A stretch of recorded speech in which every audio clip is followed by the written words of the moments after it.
તો મિડલ ઈસ્ટમાં ચાલી રહેલા યુદ્ધના વચ્ચે કારોબારી સપ્તાહના ચોથા દિવસે શેર માર્કેટમાં કડાકો થયો છે।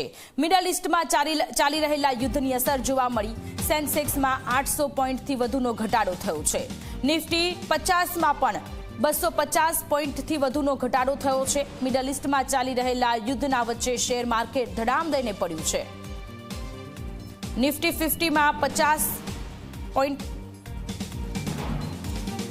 250 પોઈન્ટથી વધુનો કડાકો થયો છે। મિડલ ઈસ્ટમાં જે યુદ્ધની પરિસ્થિતિ છે તેને લઈને ભારતીય શેર માર્કેટમાં મોટો ઘટાડો થયો છે। નિફ્ટી 50માં 250 પોઈન્ટનો ઘટાડો થયો છે અને સેન્સેક્સની વાત કરીએ તો સેન્સેક્સમાં 800 પોઈન્ટથી વધુનો ઘટાડો જોવા મળી રહ્યો છે। શેર બજાર કે જે ધડામ દઈને પડ્યું છે। મિડલ ઈસ્ટમાં જે યુદ્ધની પરિસ્થિતિ છે તેને લઈને આ સ્થિતિ શેર માર્કેટને લઈને જોવા મળી। શેર બજાર નિષ્ણાત જયદેવભાઈ આપણી સાથે જોડાયેલા છે। જયદેવભાઈ, સ્વાગત છે આપનું ઝી 24 કલાકમાં। સૌથી પહેલા સવાલ એ થઈ રહ્યો છે કે મિડલ ઈસ્ટમાં જે પરિસ્થિતિ છે, આજે યુદ્ધનો 13મો દિવસ છે, એની અસર મોટા ભાગે ભારતીય શેર માર્કેટમાં પણ જોવા મળી રહી છે। એક બાજુ ક્રૂડ ઓઇલ, એક બાજુ ગેસ ઘટી રહ્યો છે અને હવે શેર માર્કેટમાં કડાકો થતા શેર બજાર સાથે સંકળાયેલા વેપારીઓ અત્યારે, શેર બજાર સાથે સંકળાયેલા લોકો અત્યારે ચિંતામાં છે।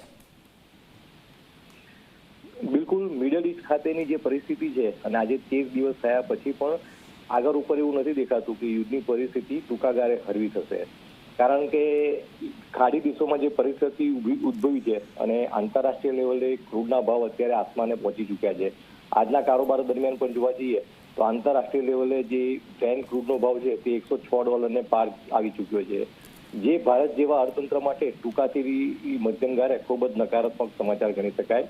અને એના કારણે સ્થાનિક લેવલે ભારતની જે ચાલુ ખાતાની ખાત છે તે પણ ચિંતાજનક દિશામાં આવે તેવું દેખાઈ રહ્યું છે। અને તેને લઈ આજે કારોબારી સપ્તાહના ચોથા દિવસે ભારતીય શેરબજારમાં વેચવાલી થતી જોવા મળી રહી છે।